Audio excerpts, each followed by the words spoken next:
Χωρίς άλλο δεν γίνεται να ζω. Θα πάω να αυτοκτονήσω. Όλοι τους με έχουνε για χαζό. Δεν θα διαφωνήσω. Βγαίνεις στον δρόμο έξω και τους λες πως με θέλω να αυτοκτονήσω. Παίρνω κι εγώ το αυτοκίνητο για να το πραγματοποιήσω. Η ζωή τι δες τώρα πια, είναι όλη χίλια κομμάτια.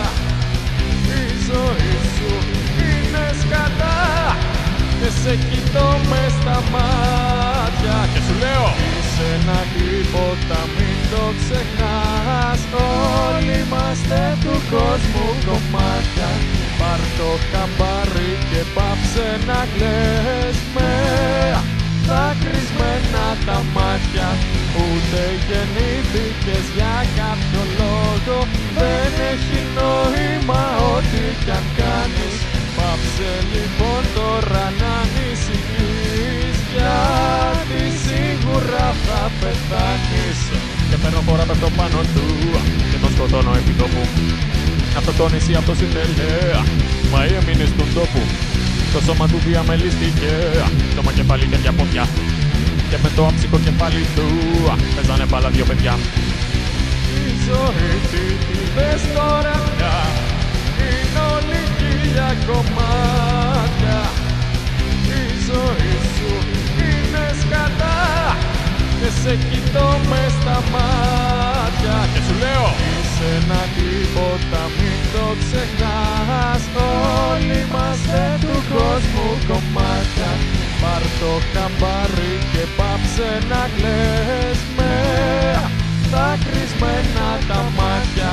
Ούτε γεννήθηκες για κάποιο λόγο, δεν έχει νόημα ό,τι κι αν κάνεις. Πάψε λοιπόν τώρα να ανησυχείς, γιατί σίγουρα θα πεθάνεις.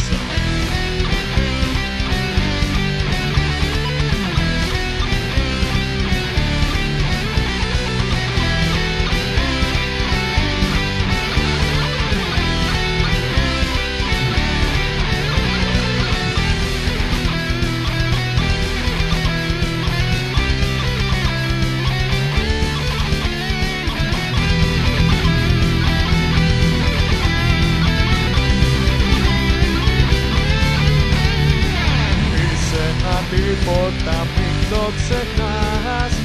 Όλοι είμαστε του κόσμου κομμάτια. Πάρ' το χαμπάρι και πάψε να κλαις με δάκρυσμένα τα μάτια. Ούτε γεννήθηκες για κάποιο λόγο, δεν έχει νόημα ό,τι κι αν κάνεις. Πάψε λοιπόν τώρα να ανησυχείς, γιατί σίγουρα θα πεθάνεις.